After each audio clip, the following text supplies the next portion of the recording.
Ministre Begré-Mambé, Monsieur les directeurs généraux, Monsieur les présidents d'institutions, distingués invités, tous en vos rangs, grades et qualités, Mesdames et Messieurs, c'est avec honneur et un plaisir que je prends la parole devant cette auguste assemblée, composée de personnalités, de véritables bâtisseurs venus de toute l'Afrique à l'occasion de cet événement phare, les bâtisseurs de l'économie numérique, au nom de M. Bruno Nabagné-Koné, ministre de l'économie numérique, de la communication et de la Poste, également porte-parole du gouvernement, qui s'excuse de ne pas pouvoir être présent et recevoir cette distinction lui-même, compte tenu de ses obligations gouvernementales. Il vous transmet cependant ses remerciements et ses salutations les plus chaleureuses. Je voudrais exprimer mes sincères remerciements aux organisateurs, plus particulièrement à Russell Lauré, cet infatigable amoureux de l'Afrique et de son potentiel.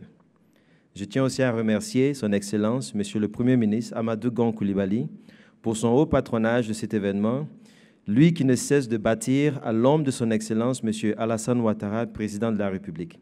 Aujourd'hui, aux commandes de l'action du gouvernement, c'est avec une grande assurance qu'il conduit ce dernier sur les rives de l'émergence promise. Mesdames et Messieurs, distingués invités, chers bâtisseurs, le gouvernement ivoirien, depuis 5 ans, déjà bâti un important plan de développement des TIC, dont les axes prioritaires sont l'environnement réglementaire, la connectivité, l'accessibilité, le contenu et les ressources humaines, toutes choses qui contribuent à faire de la Côte d'Ivoire un pays émergent à l'horizon 2020.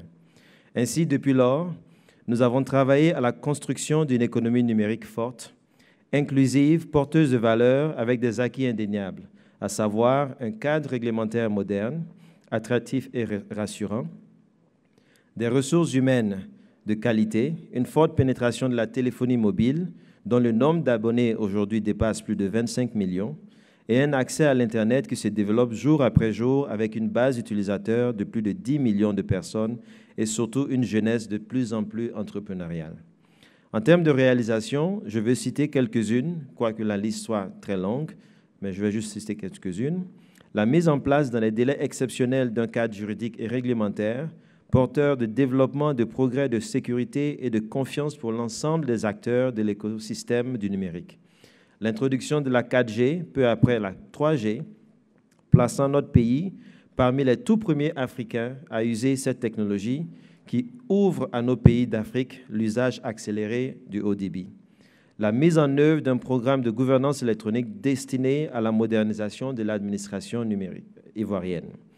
La mise en œuvre effective d'importantes mesures de défiscalisation de l'équipement informatique et des téléphones intelligents avec un fort impact sur le marché de l'offre de services. La consolidation de notre marché autour de 3 à 4 opérateurs qui créent réellement de la valeur pour l'économie nationale. Et bien entendu, pour ne pas citer le dernier, le soutien à l'innovation avec le lancement d'une fondation, la Fondation Jeunesse Numérique, pour le soutien à l'innovation, à l'encadrement des startups. Elle est dotée d'un fonds de départ de 500 millions, on s'entend bien que c'est un fonds de départ, mais qui lui permet de dépister et accompagner des jeunes porteurs de projets. Depuis 2016, notre pays est classé parmi les 10 premiers ayant le plus progressé dans l'index de développement des TIC de l'Union internationale des télécommunications, l'UIT. En 2 ans, notre pays aura progressé de 32 places, se plaçant désormais au 14e rang africain, juste après le Kenya. Nous savons ce qu'il nous reste à faire pour continuer à progresser dans ce classement.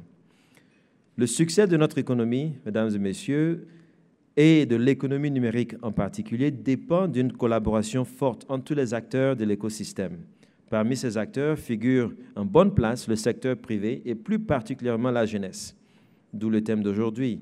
L'atout premier de l'Afrique et de la Côte d'Ivoire, bien entendu, réside dans une importante population jeune. En Côte d'Ivoire, plus de 50% de la population a moins de 25 ans. Ainsi, consciente de cette forte population jeune, la Côte d'Ivoire doit renforcer les bases sur lesquelles développer une nation entreprenante à travers des mécanismes de soutien à l'innovation et à l'entrepreneuriat. La jeunesse est à la fois actrice et bénéficiaire du développement de notre nation. Elle co-construit le développement dans tous les secteurs et en particulier dans le numérique, et le développement numérique de nos nations ne peut se faire sans elle.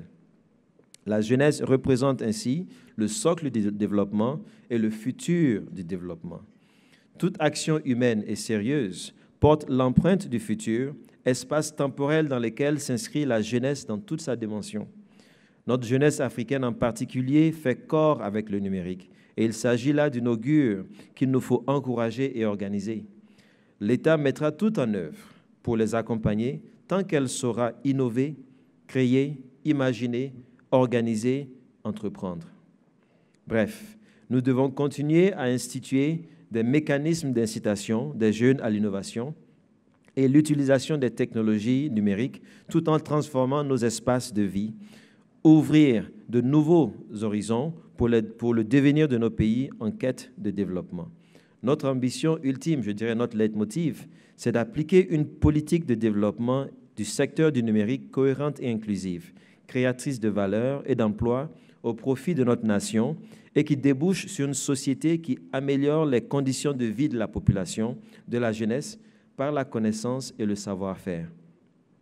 Mesdames et messieurs, chers bâtisseurs, en effet, le numérique commande désormais de grandes mutations et demande aux entreprises, organisations et également aux citoyens d'être constamment à l'écoute des fréquences avancées constatées dans ce secteur. Ainsi, dans un très proche avenir, nous pouvons ambitionner de voir nos pays prendre de plus en plus une part importante au courant d'échanges internationaux dont les supports et les contenus sont de plus en plus immatériels. Nous voulons mieux ainsi maîtriser notre environnement, rénover et moderniser les systèmes de santé et d'enseignement, moderniser l'administration, transformer les relations entre les pouvoirs publics, les citoyens et j'en passe. La seule voie pour y parvenir consiste à déployer une stratégie de développement du numérique à la dimension de cette grande ambition. Et sur ce, je vous remercie pour la confiance que vous faites à la Côte d'Ivoire et je vous remercie pour votre écoute.